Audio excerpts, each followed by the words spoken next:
disposición. Y ahora sí vamos a entrar en materia, si les parece, mis estimados Carlos y Alfredo.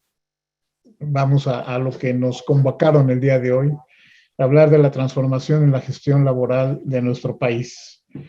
Pues hemos vivido ya un buen tiempo, tanto en pandemia, en confinamiento y con las nuevas regulaciones, tanto por el Tratado de Comercio con Estados Unidos y Canadá, como las regulaciones locales, su contratación, todo lo que ya sabemos ha nutrido la agenda de recursos humanos y relaciones laborales el día de hoy y lo que viene para este año y subsecuentes. Les presento entonces a Carlos Lecumberri. El licenciado Lecumberri cuenta con más de 40 años de experiencia como líder de recursos humanos en empresas internacionales como Ford Motor Company, Baxter Healthcare Corporation, Mercer Consulting Group, Motorola, General Motors y Pfizer. Ha sido reconocido como un actor global clave en la gestión de recursos humanos, tanto en México como en el extranjero, y efectivamente creo que es uno de los pilares de la gestión de recursos humanos en nuestro país y a nivel internacional. Y el doctor Alfredo Kuffer, que cuenta con más de 25 años de experiencia en asuntos laborales de alta complejidad, codirige el área de práctica laboral, seguridad social y migratoria de Sánchez de Bani, brinda asesoría a clientes nacionales y extranjeros en sofisticados asuntos laborales, incluyendo negociaciones con sindicatos, planeación de estructuras laborales eficientes para nuevas inversiones o reestructuras por cambios a la legislación laboral y de seguridad social. Y bueno, es un gran aliado también, como con Carlos, de nuestra asociación y de la comunidad de recursos humanos. Los dejo entonces en manos de Carlos Lecumberri y Alfredo Kuffer. Muchísimas gracias por aceptar nuestra invitación, Carlos y Alfredo, y atentos a escucharlos esta mañana. Gracias. Al contrario, Mauricio, gracias a ustedes por invitarnos nuevamente a platicar sobre esta transformación en la gestión laboral que siempre decimos que más que una reforma, lo que hemos venido sufriendo en este país y viviendo en este país es realmente una transformación, un cambio cultural profundo a nivel nacional, y ahorita vamos a platicar un poquito por qué pensamos eso. Antes que nada, aunque avanzado el año, a todos les deseo un muy feliz y exitoso 2022. Seguramente vamos a tener mucho movimiento en el ámbito laboral. Hemos venido presentando este modelito que hemos trabajado, tanto Alfredo como un servidor, y en eso basamos la teoría de que este cambio no ha sido una simple reforma laboral, sino realmente un cambio interno y profundo en las formas de gestionar las relaciones laborales de este país, ¿no? Y basamos, el modelo lo basamos, seguramente algunos de ustedes ya lo habrán visto, basamos este modelo en dos grandes pilares. Primero, la parte del marco legal, donde nosotros los profesionales de recursos humanos siempre estamos apoyados, asesorados por un grupo de abogados, a veces internos, externos, en donde este grupo de expertos en el ámbito legal, laboral, pues han venido trabajando con las empresas en todos estos cambios, diferentes cambios que han existido desde el 2012, con la primera reforma laboral en la parte de contratación individual, cambios en la Constitución Política Mexicana, la ratificación de los convenios 87 y 98, la misma reforma laboral de mayo del 2019, la firma del TEMEC, como mencionaba Mauricio, y por último, el año pasado, la reforma a la ley de subcontratación. Nosotros enmarcamos todos estos cambios, digamos, para minimizar estos riesgos laborales dentro de las organizaciones, y le llamamos de la puerta del negocio hacia afuera, ¿no? Es una cápsula que nos blinda todo este equipo de expertos en materia laboral, nos minimiza infiltraciones de externos, nos minimiza riesgos de violaciones legales, etcétera. Y el otro pilar que no podemos perder de vista es el pilar de gestión laboral. ¿A qué le llamamos gestión laboral? Es todos estos cambios culturales que tenemos que promover dentro de nuestra organización. No podemos perder de vista que hoy nuestra forma de administrar las relaciones laborales es totalmente diferente a la que existía hace un par de años. No podemos dejar de promover esta cultura, nueva cultura de formas de hacer las relaciones laborales en nuestros grupos de liderazgo, en nuestros mandos medios, en nuestras áreas de recursos humanos, ¿no? La forma en que hoy administramos al personal es diametralmente diferente a hace un par de años. Y ya platicaremos un poquito la importancia que es tener una estrategia laboral, la importancia que es el poder mantener un diagnóstico, el poder identificar líderes informales, todo este proceso de manejo del cambio que estamos viviendo y fundamentado por una estrategia de aprendizaje, de capacitación y adiestramiento a todos niveles, ¿no? Es este pilar, nosotros decimos que es de la puerta del negocio hacia adentro del negocio. Entonces, vamos a hablar un poquito de esto. Nuestra presentación del día de hoy, adelantándome a lo que vaya a comentar Alfredo, vamos a tocar los temas clásicos de lo que se vino, los cambios que hemos tenido en la reforma laboral, muy ligeramente, y nos vamos a enfocar básicamente en ejemplos de qué vivimos desde que inició este proceso, ejemplos claros que nos ha tocado vivir, experimentar, y experiencias que queremos compartirles a ustedes, buenas, no tan buenas, para que tomemos las medidas necesarias en este año que va a ser muy volátil en materia laboral, y así lo estamos pronosticando, ¿no? Siguiente slide, por favor. Y bueno, le paso el micrófono a mi querido amigo Alfredo Kuffer. Muchas gracias, Carlos, y agradezco también la invitación nuevamente de AMEDIR y la atención de todos los que nos acompañan el día de hoy. Y bueno, pues como Carlos lo ha dado como inicio de esta plática, lo que quisiéramos es no tanto hablar de los temas legales técnicos, porque la ley y los reglamentos y los protocolos ahí están, pero quisiéramos enfocarnos más a este concepto que Carlos ha definido muy bien como el cambio de cultura.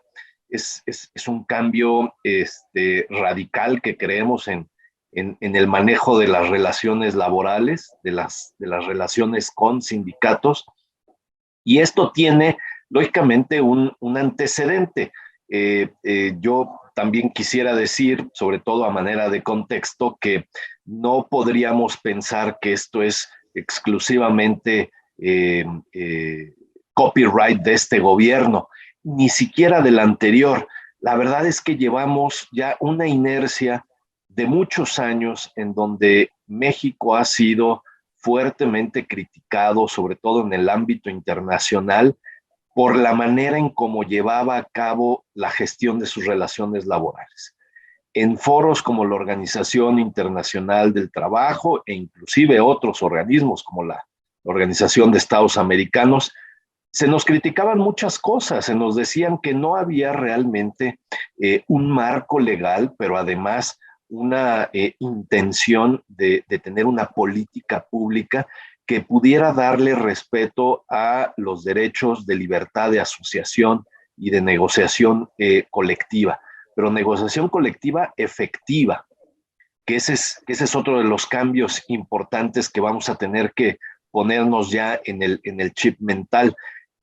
Nuestra legislación, bueno, pues antes de las reformas, no tenía realmente un procedimiento ni requisitos en donde nos exigieran, tanto a empresas como a sindicatos, demostrar que nuestras relaciones eran reales, que había sustancia y que había una representación verdadera de los trabajadores por parte de los sindicatos.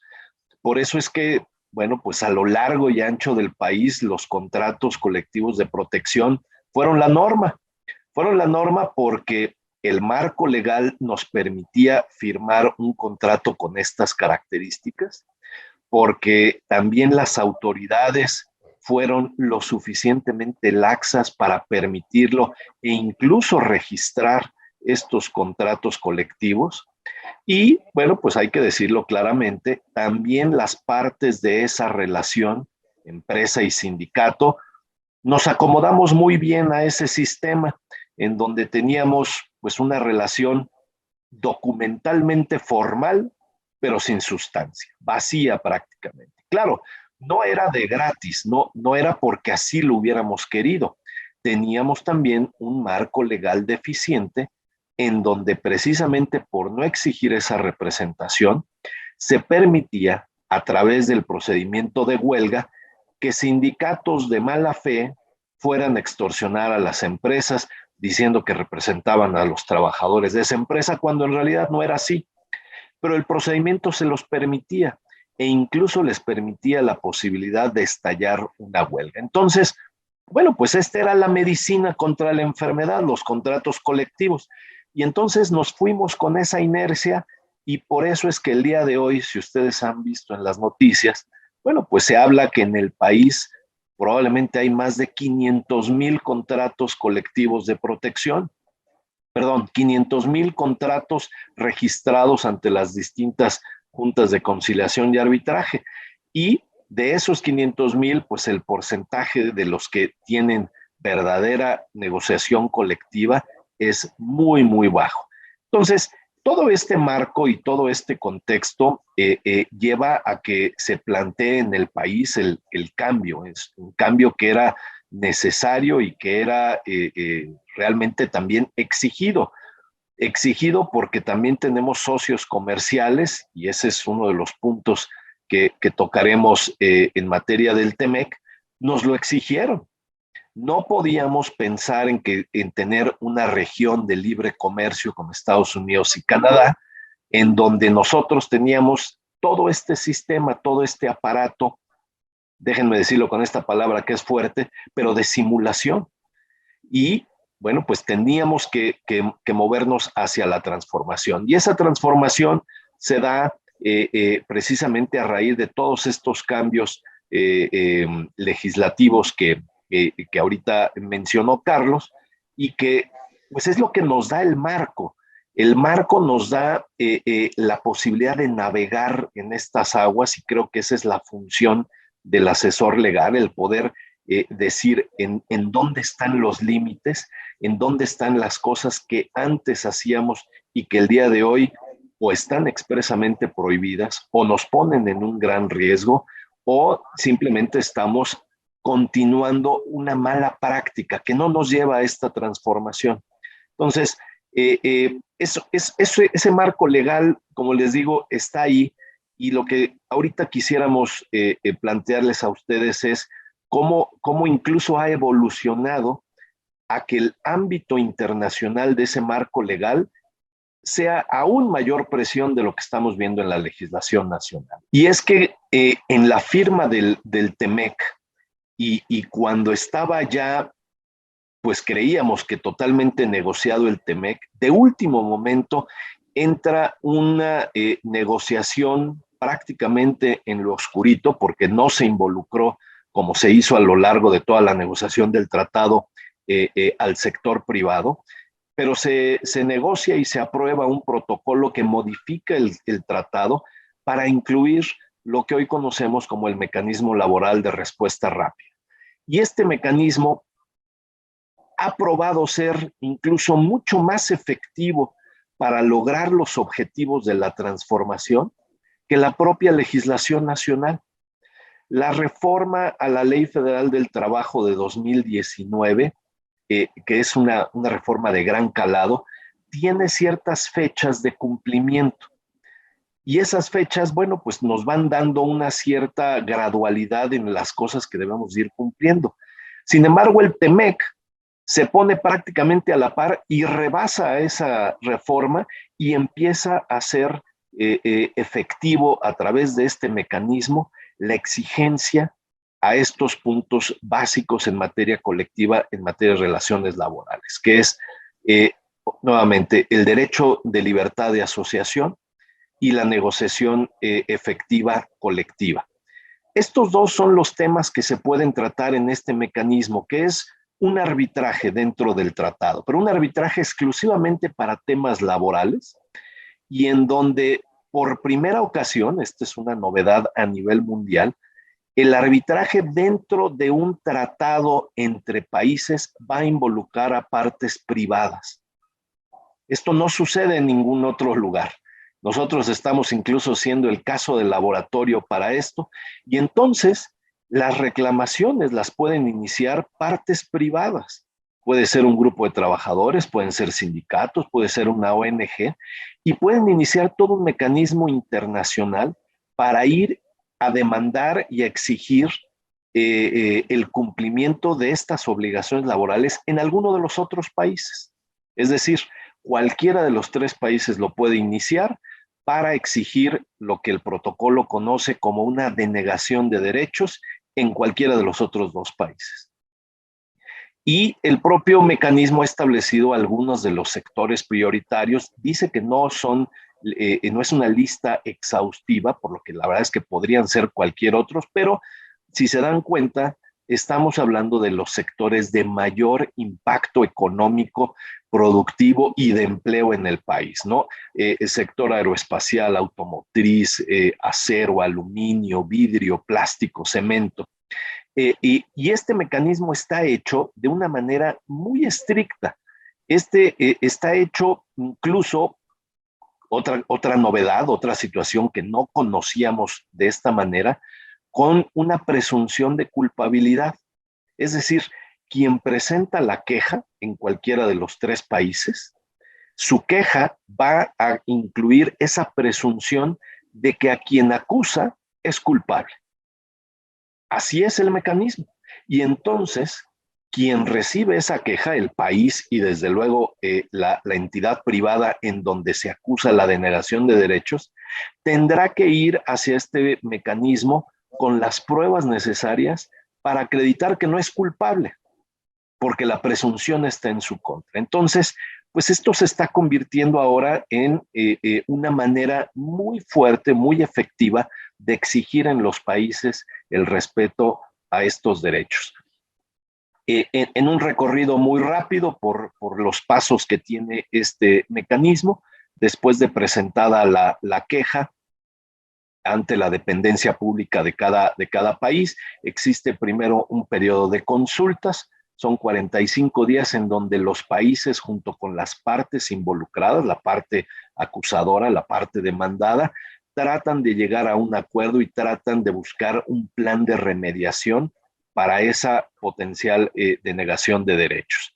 Si eso no es posible, al concluir este periodo de consultas, se tiene que llamar a un panel y ese panel tendrá que abocarse a la resolución del asunto, que incluso podría pedir los tres panelistas que integran este panel arbitral, la visita a la instalación en donde se acusa la denegación de derechos y ahí pedir todo tipo de información, documentos y demás para poder ellos dar una resolución. Y si llegaran a la conclusión de que efectivamente hay una denegación de derechos, el panel podrá recomendar las sanciones. Pero fíjense qué cosa más interesante. el panel al final de cuentas no es el que define la sanción. Cuando el panel concluye que sí existe la violación, dará una recomendación y será el país de donde surgió la denuncia, la reclamación, la que fijará la sanción. Sanción que es comercial. Derivado de una violación de derechos colectivos laborales, se podrá llegar a una sanción comercial que puede ser desde la pérdida de beneficios arancelarios, la imposición de sanciones sobre los productos o servicios, o incluso la prohibición de entrada de esos productos o servicios en la región. Y esto no es solamente un impacto que puede tener sobre empresas que comercian dentro de la región México, Estados Unidos y Canadá. El protocolo y el mecanismo de respuesta rápida abre mucho más el espectro para incluir empresas, así lo dice, cuyos productos y servicios compitan con productos y servicios similares en los otros dos países. Entonces, realmente este mecanismo tiene un alcance enorme, no solamente empresas que exportan, no solamente empresas que tienen presencia en otros países, y por eso es que estamos nosotros honestamente preocupados porque ya tuvimos los primeros dos casos de utilización de este mecanismo y las consecuencias han sido verdaderamente graves. Mucho más efectivo este mecanismo que nuestros tribunales actuales. Entonces, ¿qué vemos en el panorama en 2022? Que como ya además Estados Unidos, de donde han salido las dos quejas en contra de México, se ha congratulado de la manera en cómo ha funcionado el mecanismo, va a continuar y vamos a continuar con estos mecanismos. Y a esto quisiéramos también agregar que se empieza a dar un nuevo modelo hacia el cual creo que necesitamos evolucionar, avanzar y transformarnos, porque también el ambiente sindical en México ya cambió, ya es diferente porque se rompió este modelo que se tenía del que llamábamos nosotros el sindicalismo corporativo o el movimiento obrero organizado, porque, bueno, pues esos eran sindicatos, siguen siendo sindicatos muy fuertes, de mucha presencia en todo el país, pero a partir de la entrada de este nuevo gobierno hay actores a los cuales se les está dando claramente un apoyo y se les está dando el apoyo tanto a nivel político como a nivel laboral. No es ningún secreto, tenemos actualmente dos senadores. Uno es un senador suplente, que es Pedro Aces, el otro es un senador propietario, que es Napoleón Gómez Urrutia, que encabezan cada uno sus respectivas organizaciones sindicales, pero con un claro objetivo, que es ocupar los espacios que otros sindicatos han dejado o ir y arrebatarlos. Y entonces hay un aparato que se ha extendido por la fuerza del gobierno actual a los distintos niveles de gobierno, y no solamente el gobierno federal, sino hay muchos gobiernos estatales que están ayudando, que están contribuyendo a que cambie totalmente el modelo sindical y a que los nuevos actores tengan una mayor presencia, una mayor preeminencia. Y lógicamente el ambiente da para la creación de nuevas organizaciones. Y esto lo hemos visto porque incluso la Secretaría del Trabajo ha estado promoviendo la creación de nuevos sindicatos. Lo que antes era un control político en administraciones anteriores, es decir, tener muy controlada la formación de nuevos sindicatos que pudieran hacer sombra a ese sindicalismo tradicional, hoy incluso se promueve. Hoy se están promoviendo la creación de sindicatos de empresa, de sindicatos nuevos de industria, sindicatos nacionales de industria. Y bueno, pues este es uno de los ejemplos más importantes porque el senador Napoleón Gómez Urrutia creó una confederación, pero que además es internacional.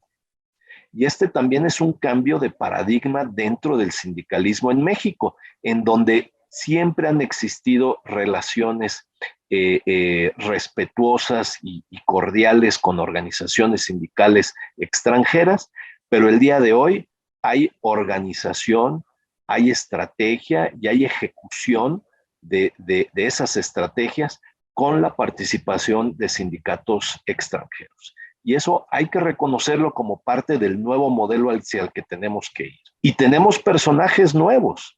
Tenemos incluso el caso, por ejemplo, muy sonado de la activista Susana Prieto Terrazas, que después de lograr un movimiento tan fuerte y de tanto impacto en la ciudad de Matamoros, donde se logró el cierre de muchas maquiladoras, crea un sindicato, que es el que ahora dirige, el sindicato 2032, y además, para entender otra vez el contexto general de esto, además se le da también el impulso político y el día de hoy es diputada también por el partido Morena. Entonces, ahí estamos viendo cómo se sigue nutriendo toda esta tendencia y toda esta inercia hacia cambiar el modelo. Y es algo que necesitamos nosotros también tener muy claro en nuestra estrategia colectiva, la que vayamos a diseñar en cada empresa. Estos son solamente algunos ejemplos de los sindicatos internacionales que hemos estado viendo, como les decía yo, no solamente en ese a veces intercambio cultural que existía antes, sino totalmente involucrados en los casos específicos que se están dando en México. Carlos lo podrá mencionar un poco más adelante cuando veamos uno de ellos, pero ya están trabajando en la estrategia, en la ejecución e incluso hay también la presunción de que en el fondeo y los recursos hacia sindicatos mexicanos. Tenemos varias organizaciones que ya están formalmente y activamente trabajando en el país. Esto lo debemos de mantener siempre dentro de nuestro panorama. Y bueno, hay una reconformación del sistema sindical. Hoy estamos viendo realmente en el centro al nuevo movimiento sindical y estamos viendo en la periferia sindicatos que algunos de ellos, para nuestra sorpresa, que habían sido tradicionalmente del movimiento organizado, es decir, Congreso del Trabajo, las centrales más importantes, que están teniendo acercamientos con este movimiento y han habido deserciones de personajes importantes para unirse a este movimiento, porque, bueno, pues sí, ahorita ellos son los que tienen el apoyo más importante. Así es que esta es una nueva conformación que habrá que entenderla también para ver en dónde estamos situados como organizaciones, porque cada organización, dependiendo de su actividad, su situación, su ubicación geográfica, el perfil de industria en el que se encuentre, tendrá retos particulares. Tenemos algunas organizaciones que se han mantenido de alguna manera separadas, independientes de esta nueva reconfiguración que estamos viendo. Sin embargo, siguen siendo sindicatos que por su independencia empiezan a cobrar mayor fuerza. Creo que no las debemos de perder de vista porque incluso como entidades un poco más autónomas se les está dando mayor reconocimiento a esas grandes centrales que se les ha acusado de no estar a la altura de los cambios que están sucediendo en el país. Y los que están en contra, porque se han manifestado, en algunos casos creemos nosotros que de una manera tímida, pero por lo menos sí se han mostrado contrarios a unirse a este nuevo movimiento, quieren mantener las posiciones que tenían antes. En algunos casos hemos visto que incluso en contra de esta transformación del país, puedo hablarles, por ejemplo, del sindicato de electricistas o del sindicato petrolero, que desafortunadamente no vemos la intención de que cambien sus prácticas ni sus planes frente a todo esto y están otra vez ahí anquilosados en un sistema que nosotros estamos viendo ya obsoleto. Y bueno, pues con este contexto, marco legal, pero también un ambiente sindical muy diferente, es en donde creo que debemos de pasar ahora sí, Carlos, a la gestión de ese modelo de transformación, ¿no? Correcto, Siguiente, por favor. Correcto. Y como bien decías, Alfredo, o sea, a ver, miren, como profesionales de recursos humanos, como empresarios que somos, nos queda claro que no podemos entrometernos, no podemos influir en la vida sindical de nuestros trabajadores, en las decisiones de nuestros trabajadores, pero tampoco podemos dejar a la deriva nuestro negocio. O sea, tenemos que prepararnos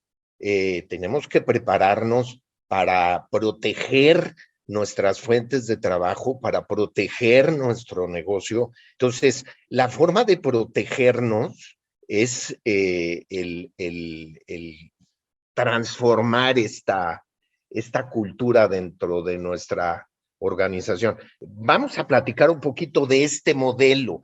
A ver, el modelo que les presentamos no es único, es un modelo que nos ha funcionado, que es un modelo probado en las organizaciones que hemos tenido la oportunidad de trabajar. Pueden existir otros, pero bueno, este modelo lo hemos venido probando en los últimos 2, 3 años y no es un modelo único para todas las organizaciones, quiero repetirlo, es un modelo que debemos de adaptar a la realidad de nuestra organización y siempre con el cuidado de no influir en la vida, en las decisiones de los trabajadores, ¿no? Básicamente, lo que queremos lograr con este modelo es, primero, pues mantener una relación positiva entre empresa, trabajadores y sindicato en ese orden. O sea, recordemos que en el pasado era, yo, empresa, tengo una extraordinaria relación con el sindicato y dejábamos la parte de los trabajadores en tercer término, ¿no? Hoy por hoy la relación tiene que ser con los trabajadores porque son los que deciden, son quienes seleccionan, en el caso de empresas sindicalizadas, quienes eligen a sus representantes, ¿no? Es muy importante no perder de vista que esta cultura que tenemos que transformar dentro de nuestras organizaciones, dirigirla hacia la productividad, hacia la competitividad y obviamente incrementando la productividad y la competitividad vamos a lograr un bienestar hacia nuestra gente, hacia nuestros trabajadores, ¿no? Siempre apegados al código de conducta de nuestra organización y no decimos que vayamos a eliminar, porque nunca lo vamos a eliminar con estos riesgos de infiltraciones que tenemos con estas nuevas corrientes sindicales, pero sí minimizar esos riesgos dentro de nuestras organizaciones. ¿Y cómo lo hemos venido haciendo? A través de la implementación del modelo que les voy a presentar a continuación. Y bueno, este modelo se basa primero que nada en el diseño de una estrategia laboral. Hoy más que nunca no podemos continuar mantener un negocio si no tenemos una visión a mediano y largo plazo laboral. Tenemos que tener medidas, métricas, pasos muy concretos para lograr esta estabilidad laboral y la única forma de hacerlo es el diseño y la implementación de una estrategia laboral.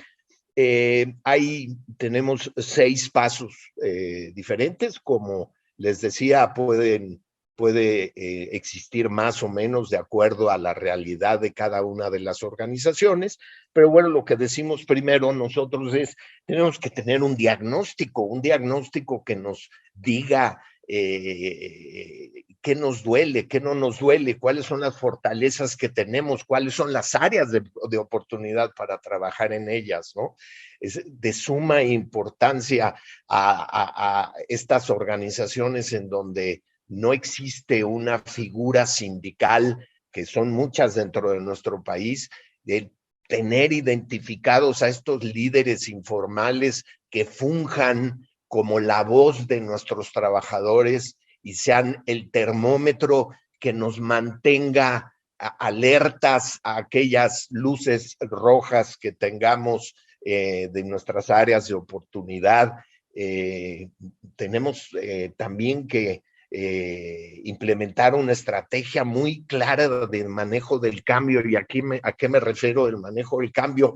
Hoy sabemos los que venimos de áreas de manufactura, de áreas de producción, nuestros mandos medios regularmente los promovíamos de operadores a supervisores de producción, por ponerles un ejemplo, por sus capacidades técnicas, no necesariamente por sus capacidades y competencias conductuales.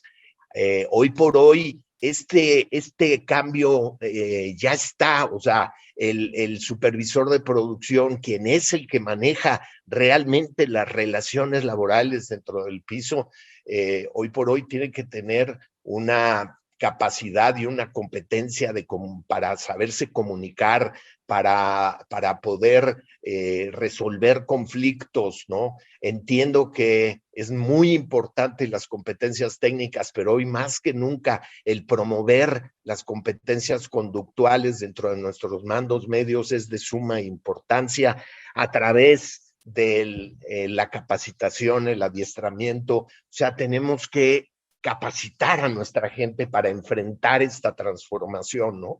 De suma importancia tener una estrategia muy fuerte y formal en lo que se refiere a un plan de comunicación interna, un plan en donde nuestra organización sea transparente a través de políticas de puertas abiertas, a través de un proceso formal de escalación de situaciones para nuestros colaboradores, ¿no?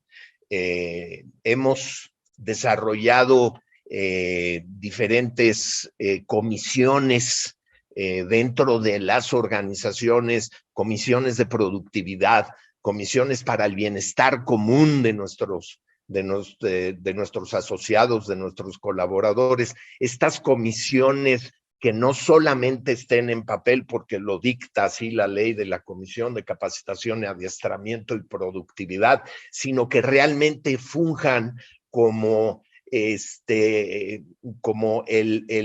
círculo que nos permita incrementar la productividad, pero que al mismo tiempo nos digan, oye, está sucediendo esto en la planta, tenemos que trabajar en ello para que nuevamente no tengan esa tentación de escuchar el famoso canto de las sirenas de estos líderes nuevos que están surgiendo y que a base de promesas muchas veces falsas puedan infiltrarse dentro de nuestra organización.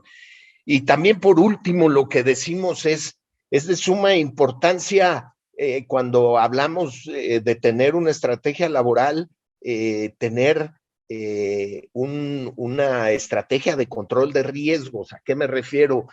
Trabajar en 3 escenarios. Si mi visión estratégica es lograr un punto, llegar a un punto determinado de acuerdo a lo que dicte mi política, también tengo que estar preparado para, por si no logro esa visión, o sea, con estos cambios y con estas variaciones que existen en este momento, bueno, tengo que estar preparado tanto para lograr mi objetivo como para el peor escenario, porque hemos visto muchas organizaciones que que de repente se enfrentan con infiltraciones y no están preparadas para ello. Entonces, tenemos que hacer un trabajo preventivo de relaciones laborales.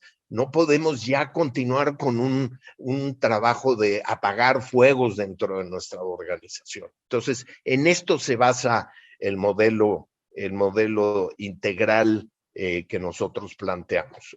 Siguiente, por favor. Y como les decía, todo tiene que partir de una estrategia laboral. Tenemos que tener, si en los negocios tenemos una estrategia comercial, una estrategia financiera, una estrategia productiva, cuando más tenemos que tener esta visión clara hacia dónde queremos llegar y qué queremos lograr como organización en el terreno laboral. Alfredo nos va a platicar hablábamos al principio de estos casos que hemos venido viviendo en los últimos años y Alfredo nos va a platicar sobre este caso sucedido en Matamoros, Tamaulipas.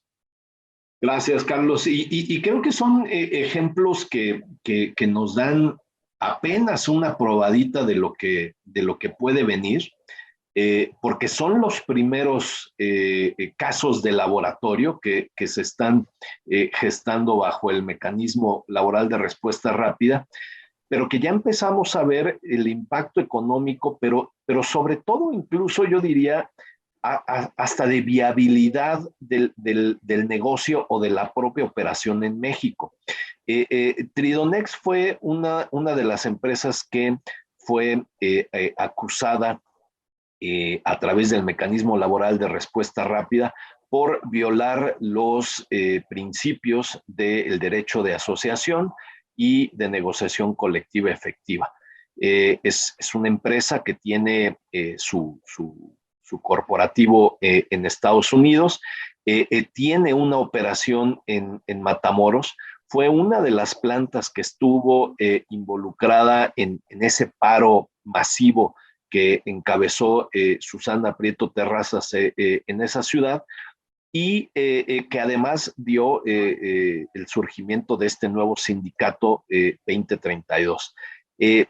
Tridonex, lo que sucede es que lógicamente gana aceptación Susana a través de su movimiento y de su organización, y al parecer lo que sucede dentro de la empresa es una oposición a esta situación, cruzando esa línea de lo que hablaba Carlos, de lo que puede ser una estrategia laboral y lo que puede ser ya una intromisión en la decisión de los trabajadores respecto de una organización sindical, que son aspectos que no podemos dejar de ver como muy importantes por las consecuencias legales y también de la gestión del personal.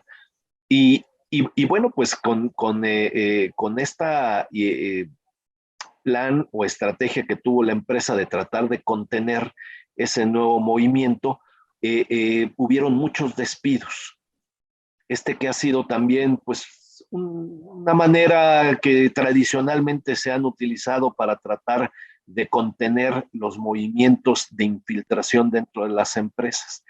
Y aquí la parte que nos parece interesante es que el sindicato 2032 inicia un procedimiento legal ante la Junta de Conciliación y Arbitraje en Matamoros, precisamente para buscar quedarse con la administración y la titularidad del contrato colectivo, que en este momento lo tiene CTM.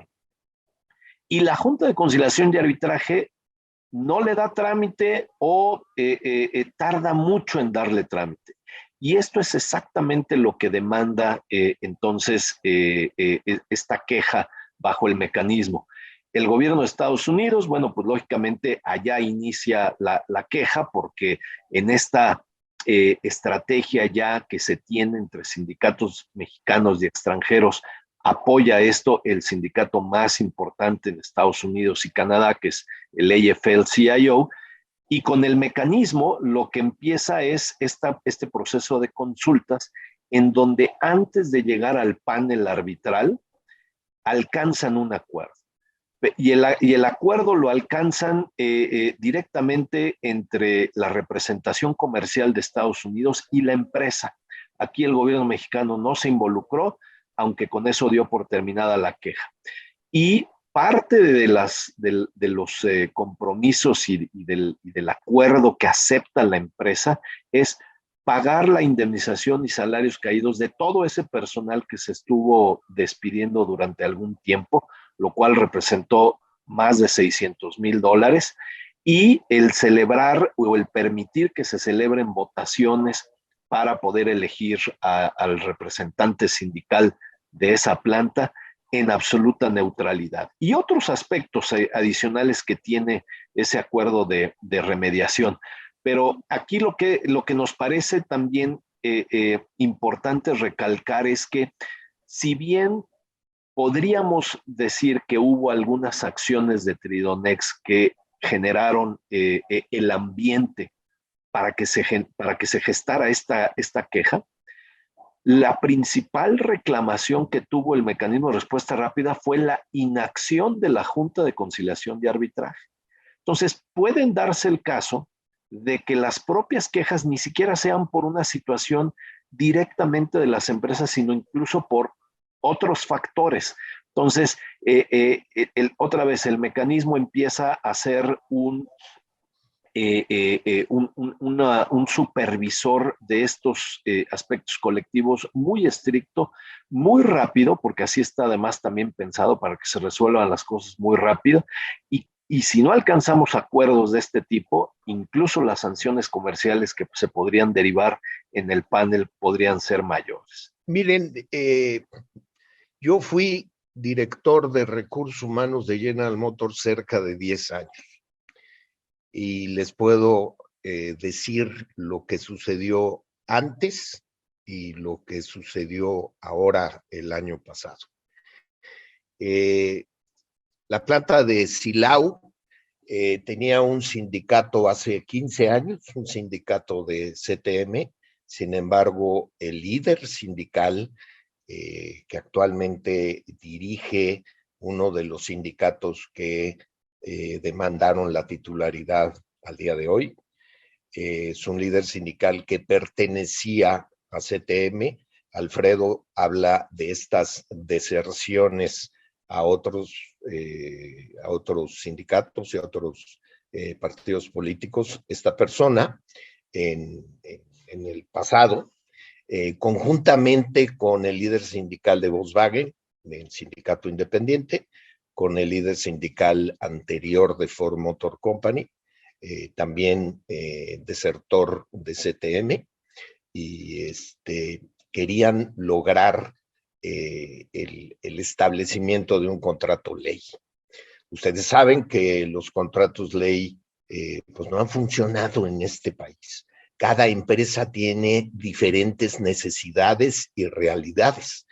En aquel entonces, antes de cualquier reforma laboral, nos tocó tocar la puerta de la Secretaría del Trabajo. En aquel entonces el secretario del Trabajo era Carlos Abascal, en donde le expusimos nuestra preocupación de este grupo de líderes, que ya se veía cierta relación con grupos internacionales, con la UAW en Estados Unidos, y le solicitamos el apoyo para que pudiéramos trabajar en conjunto en este plan, que no podíamos permitir un sindicato ley. Al mismo tiempo, a mí me tocó tocar la puerta de CTM. En aquel entonces el señor Rodríguez Alcaine era secretario general de CTM, y en la misma CTM, al ver que esta persona como que tenía ideas diferentes a la organización, nos asignó el que el sindicato Miguel Trujillo López se hiciera cargo de la planta de Silao. La planta de Silao tuvo una estabilidad laboral durante 15 años. Sin embargo, esta gente, la gente que fue líder sindical en el pasado, no se quedó con los brazos cruzados. Una serie de infiltraciones, una serie de movimientos siguieron surgiendo en el estado de Guanajuato. Yo considero que un grave error que están cometiendo o que cometieron muchos grupos, muchos líderes sindicales, es que se olvidaron de estar cerca de la gente. Me parece que este atractivo de ser diputado, de ser senador, de ser presidente municipal, lo que lograron con esto fue alejarse del personal. Otro grave error que hemos visto últimamente como gente de recursos humanos es que estos procesos de legitimación que al final de cuentas no han logrado la legitimación de los contratos colectivos de trabajo, es porque los mismos sindicatos han iniciado el proceso sin estar seguros de la popularidad con la que cuentan dentro de las organizaciones. Entonces, yo creo que el caso de GM de Silao fue un caso en donde fue la tormenta perfecta, primero por el primer proceso que hicieron de legitimación, el líder del sindicato, Miguel Trujillo López, bueno, pues accedió a a los tiempos de la legitimación. No vieron que esta legitimación les fuera a resultar positiva. El proceso se canceló equivocadamente y de ahí vino todo el problema internacional. Y básicamente por el alejamiento del sindicato hacia el personal. Hoy por hoy hay ya dictaminó la Secretaría del Trabajo, va a haber el mes que entra un proceso de 3 sindicatos, me parece, que están demandando la titularidad del contrato colectivo de trabajo. Uno de ellos es el líder que les mencionaba hoy, líder independiente y muy cercano a organismos internacionales, Cintia, y algún otro de CTM y otro sindicato local. Entonces, tenemos que tener mucho cuidado. O sea, tenemos que sin influir dentro de las decisiones de nuestros trabajadores, sí, nuevamente, no podemos dejar nuestro negocio a la deriva. El sindicato, el movimiento de General Motors Silao es un movimiento que movió al país, no me dejarás mentir, Alfredo, movió al país, y no solamente movió al país. Yo he recibido llamadas de gente en Estados Unidos en donde me preguntan, oye, ¿qué está pasando en México? ¿No? Pero bueno, tenemos que tener nuevamente, tenemos que enfocarnos en qué es lo que cómo vamos a hacer esa transformación cultural dentro de nuestra organización. Vamos a presentarles 2 casos también recientes, diferentes situación a las que presentamos en Matamoros y en General Motors. Esta empresa, una empresa de la industria farmacéutica en la frontera norte del país, en donde nos sucede a todas las organizaciones. Hablaba Alfredo en un principio los contratos colectivos inactivos de protección, blancos, como querramos llamarles, en donde no, porque era perfectamente legal, nuestros trabajadores, los trabajadores de esta organización, nunca supieron de la existencia del contrato colectivo de trabajo, una empresa maquiladora, como les decía, Entonces, el objetivo del proyecto fue comunicar al personal la existencia de este contrato colectivo de trabajo que durante 15 años se mantuvo en el escritorio. Segundo objetivo, pues básicamente el proceso de aceptación, presentación del sindicato inactivo ante los trabajadores, un proceso sumamente complejo en donde básicamente se implementó el modelo que acabo de mencionarles a través de una detección de líderes informales, una encuesta de clima laboral, una muy robusta estrategia de comunicación interna hacia los trabajadores, ¿no? Por otro lado, nosotros como terceros tuvimos la fortuna de también ser contratados por el mismo sindicato para fortalecer las competencias del sindicato.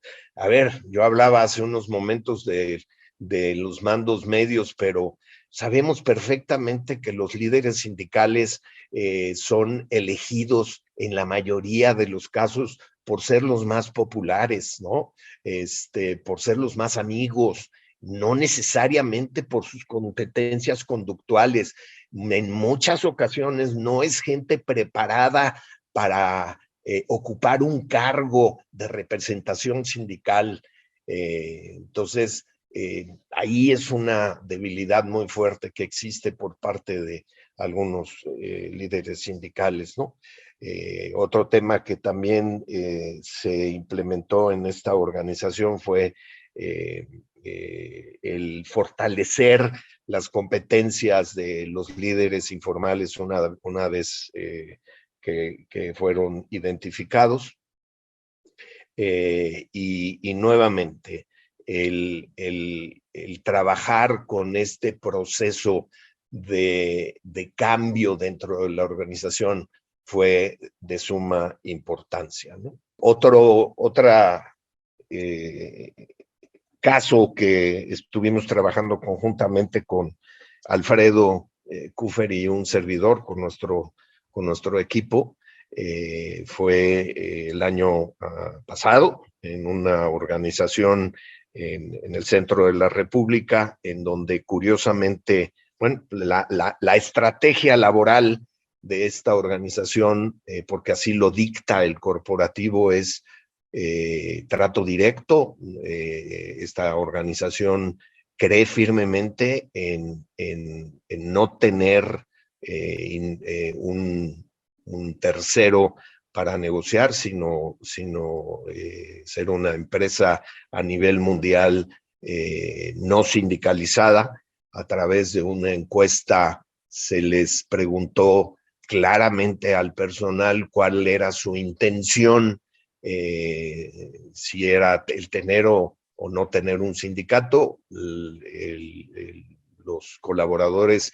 claramente el 92% de los colaboradores dijeron que no. Ellos han venido trabajando en esta organización tratando directamente con los líderes y no consideraban necesario tener un sindicato que los representara.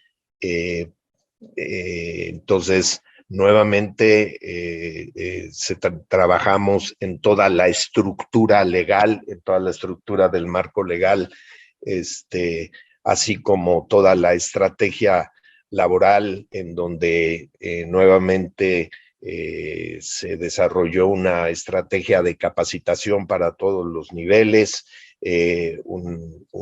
formación de diversas comisiones para blindar o para minimizar esas infiltraciones de posibles actores, como lo comentábamos hace un momento. Trabajamos en un fuerte plan de contingencia con diferentes escenarios, y bueno, pues hasta al día de hoy la empresa mantiene su modelo, mantiene esta transformación y es la forma en que debemos de hacerlo para lograr mantener este ambiente laboral estable, ¿no? Gracias, Carlos. Pues la verdad es que este es un modelo que, como dice Carlos, es como un primer acercamiento hacia la solución que debe de lógicamente aterrizarse de manera específica para cada empresa, pero creemos que de lo que hemos experimentado, de lo que estamos viendo y haciendo algunas predicciones de lo que va a suceder este año, sí tenemos lecciones que podemos aprender y que podemos ya empezar pues a poner dentro de nuestro plan de trabajo de este año, que como decía Carlos, va a ser un año volátil y de mucho trabajo. Como les decía yo, el derecho laboral internacional hoy se vuelve más importante que nunca porque está siendo más efectivo que las vías de acción que se tiene ante los órganos jurisdiccionales en México. Como ustedes recordarán, estamos ahorita en este proceso de cambiar ya de las juntas de conciliación y arbitraje a los tribunales laborales. Entra también ya en funciones desde el 3 de noviembre pasado el Centro Federal de Conciliación y Registro Laboral en todo el país para efectos de registros de contratos colectivos. Y como estamos en esa transición, creemos nosotros que la vía internacional va a seguir siendo ahorita más utilizada, ¿no? Hablábamos también de las desventajas y errores del mecanismo laboral de respuesta rápida. En el caso de Tridonex, la queja fue porque la Junta de Conciliación y Arbitraje no dio trámite a la demanda de titularidad. Y en el caso de GM, fue porque la queja fue contra la destrucción de las boletas de votación, que fue un acto en el que no se involucró la empresa. Entonces, estamos detectando que hay errores que se pueden aprovechar, incluso de mala fe, para iniciar este tipo de quejas en actos en donde a veces ni siquiera las empresas son las directamente involucradas con la posible violación, ¿no? Carlos. Sí, estamos viendo un tema, y Alfredo lo hemos comentado en diversas ocasiones tú y yo, es el proceso de legitimación, que no me dejarás mentir, es un proceso en donde se ratifica el contrato colectivo, ¿no? Una cosa es la legitimación del contrato y otra cosa es el decidir, el votar por un sindicato. Estos nuevos organismos sindicales están aprovechando este proceso de legitimación para infiltrarse dentro de las organizaciones. Hay una falta de conocimiento en los trabajadores, en las empresas, o sea, en la gente de recursos humanos hay una falta de conocimiento de qué significa un proceso de legitimación.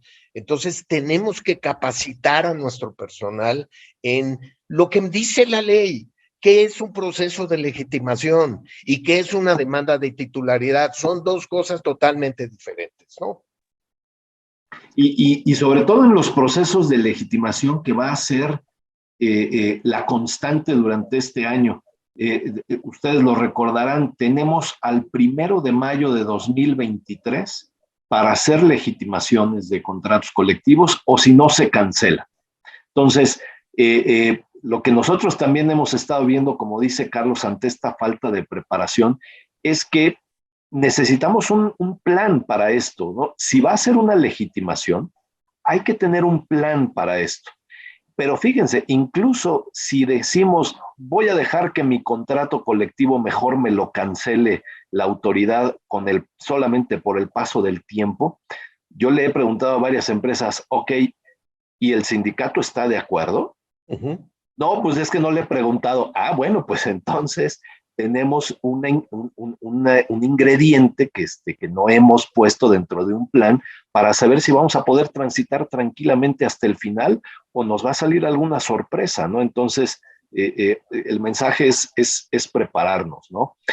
Sectores prioritarios, la verdad es que no traemos una lista exhaustiva, hay una lista solamente enunciativa, así es que puede ser realmente cualquier industria o cualquier actividad en México la que esté bajo esta lupa, ¿no?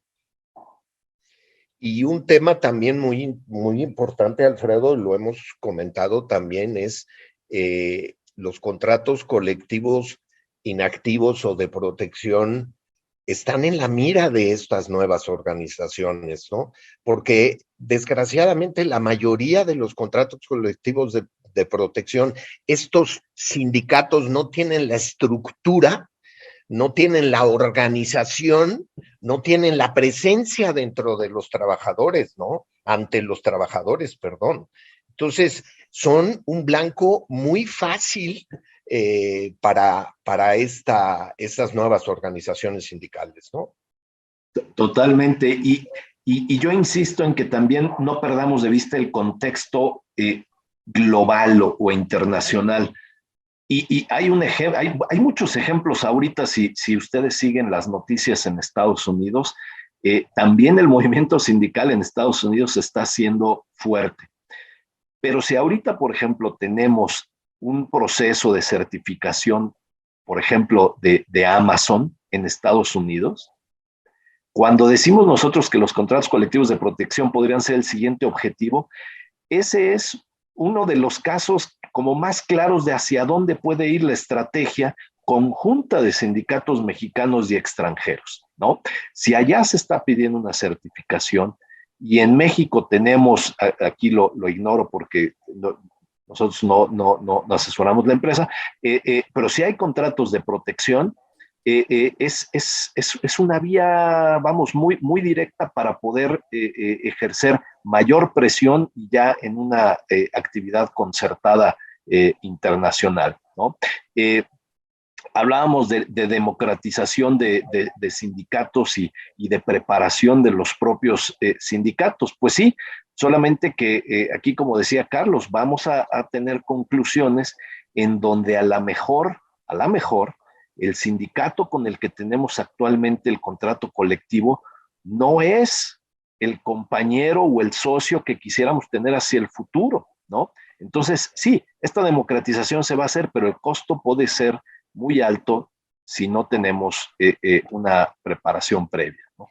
¿Y cuántos sindicatos, Alfredo, hemos visto de líderes que ya tienen muchos años, que no se han renovado, que no se han actualizado, que siguen manteniendo ese estatus de yo manejo mis finanzas y no las comparto con mi gente?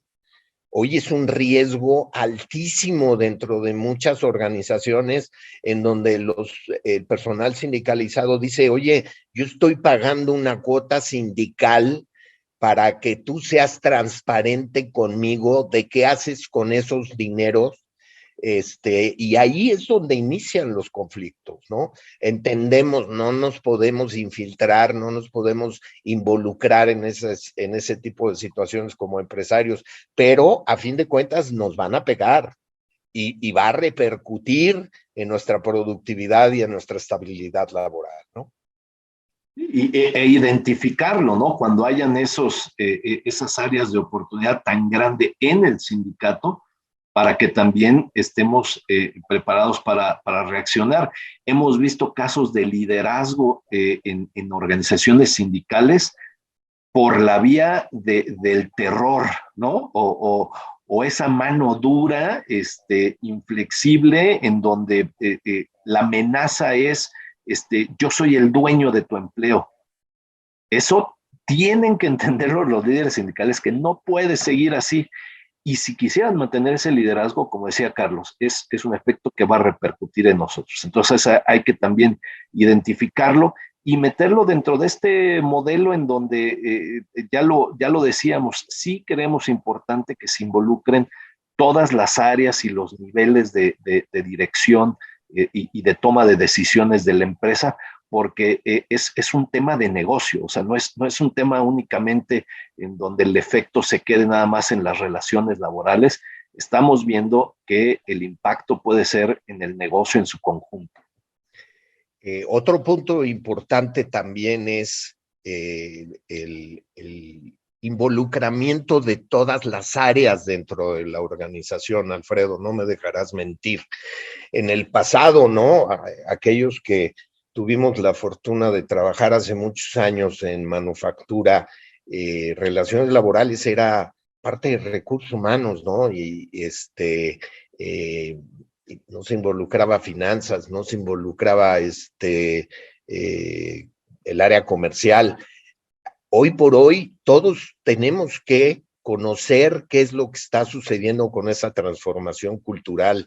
Todos tenemos, todas las áreas de la organización tienen que conocer cuál es la estrategia laboral de la empresa.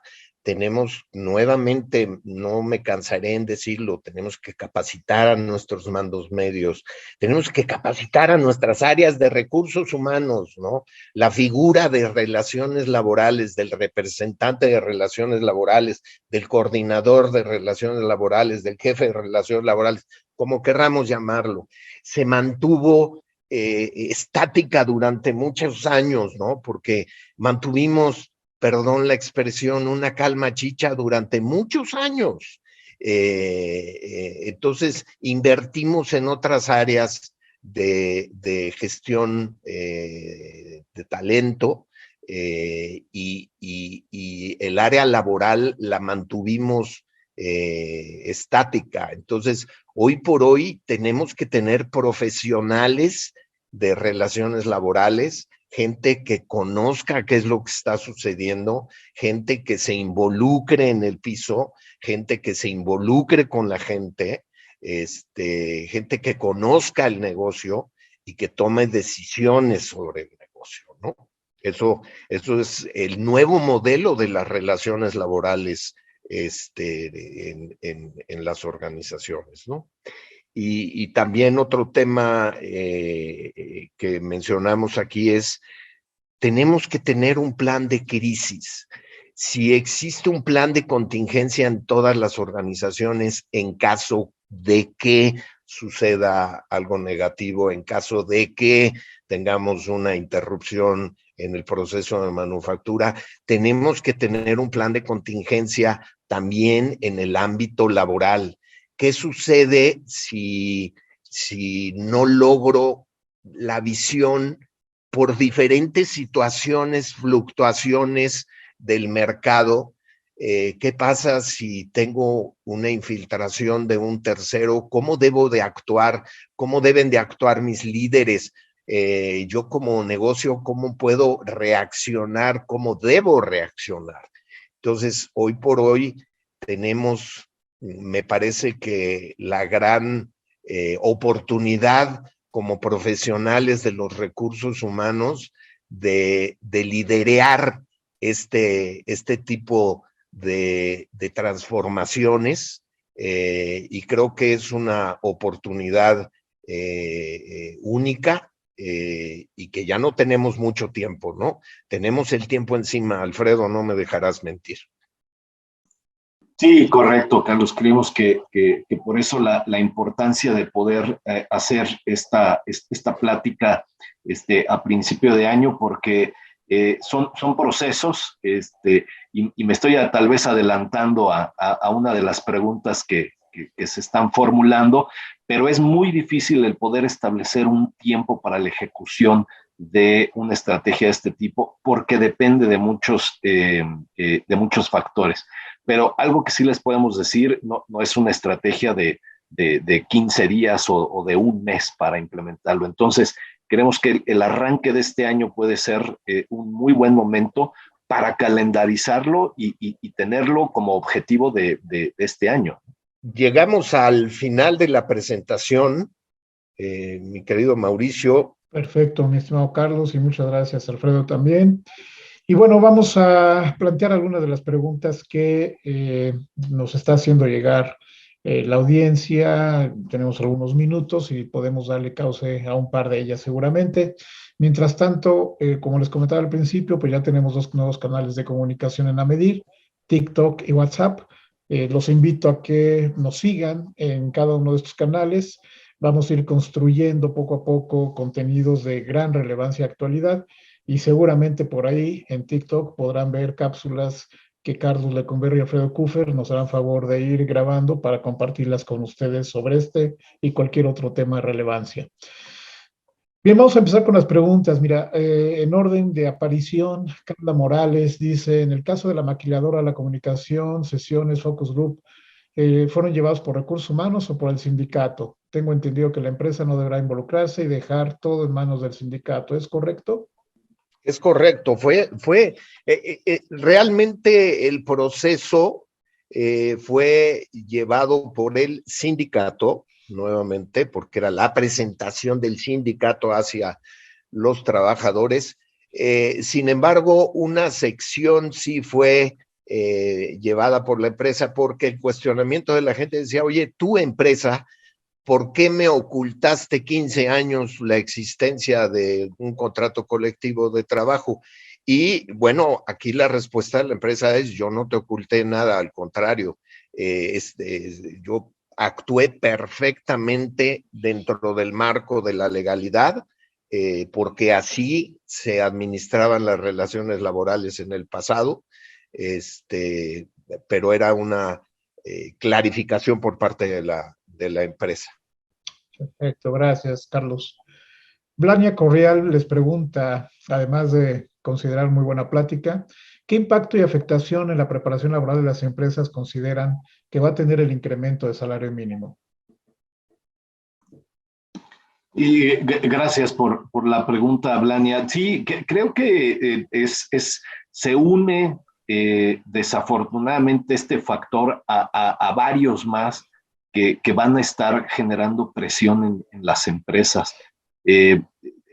Si lo vemos todo en su conjunto, hay grandes retos para todas las empresas en este 2022. Tenemos las afectaciones que tuvo la pandemia, tenemos la afectación en impacto financiero y administrativo de la reforma de subcontratación también del año pasado, los costos que generó también el tema del teletrabajo.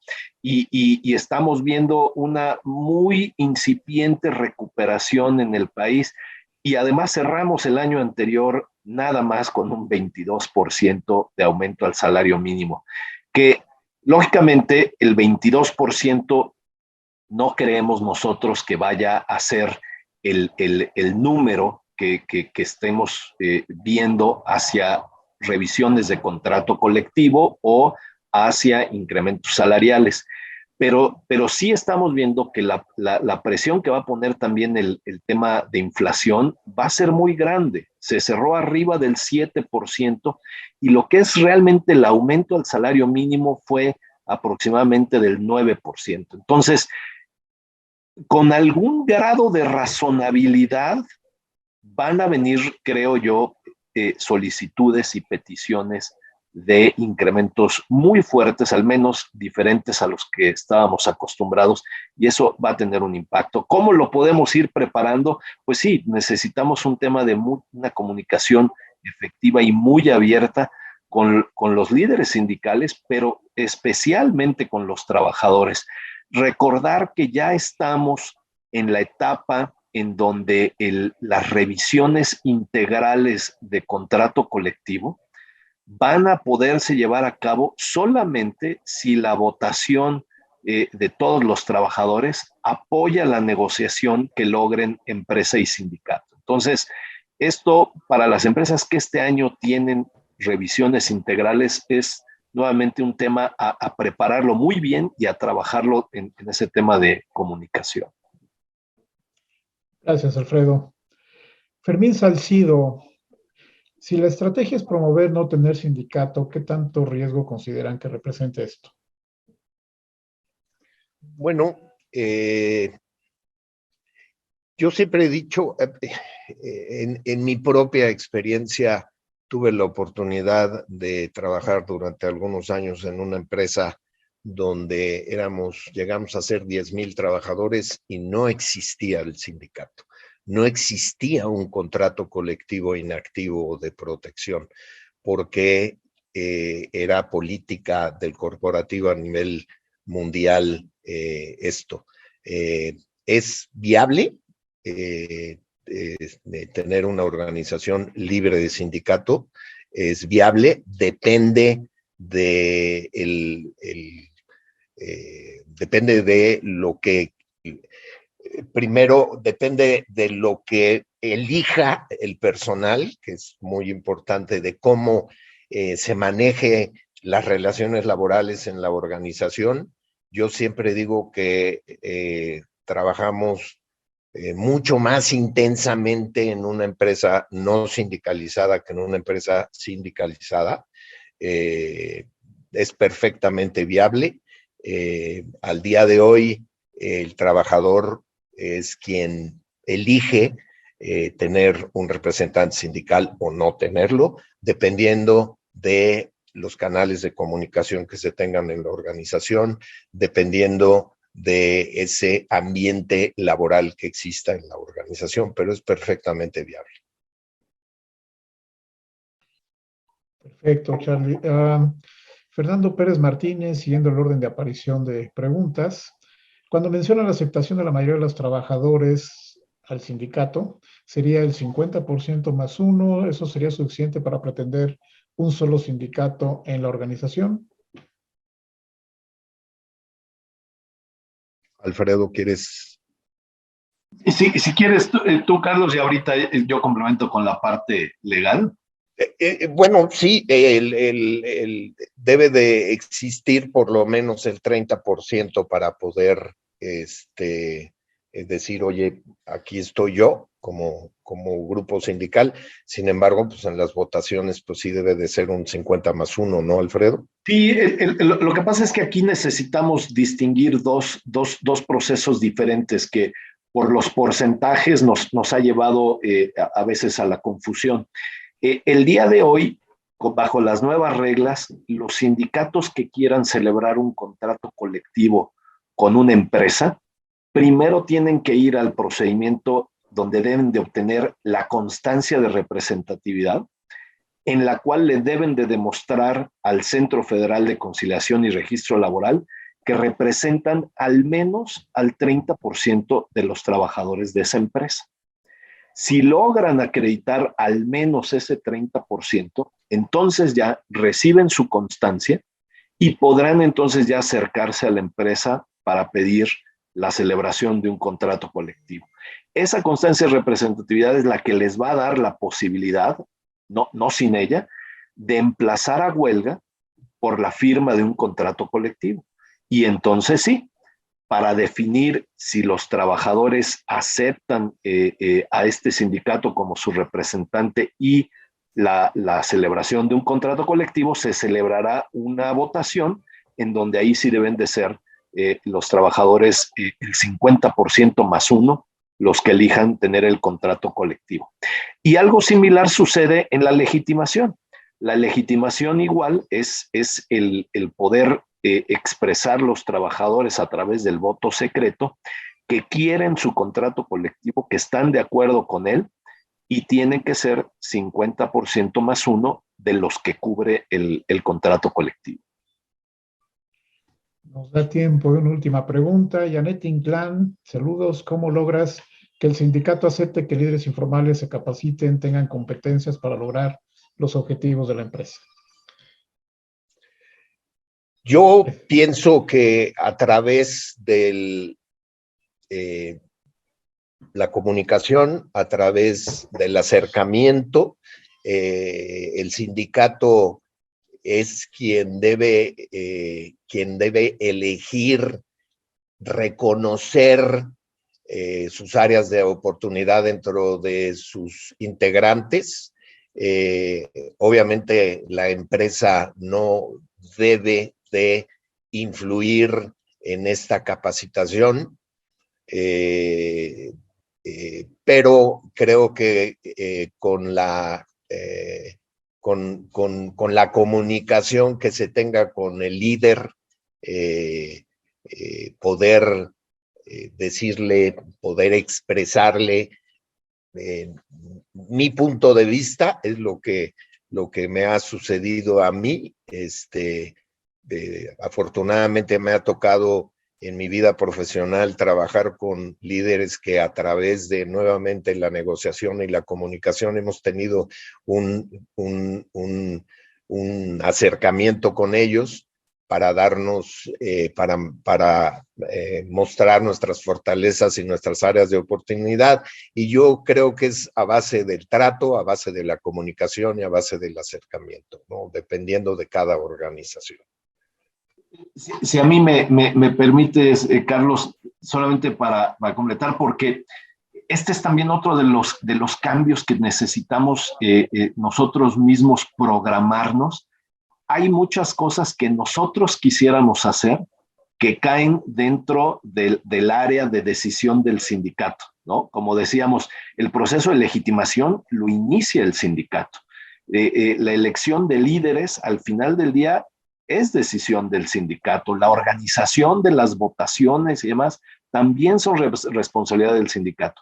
Sin meternos en esas cosas que le corresponden al sindicato, definitivamente sí debemos involucrarnos y tener esa comunicación con los sindicatos y desarrollar nuestras habilidades de negociación, porque cada uno de esos puntos, que al final serán decisión del sindicato, pues tiene que llevar previamente pues una plática y una conversación abierta con la empresa, ¿no?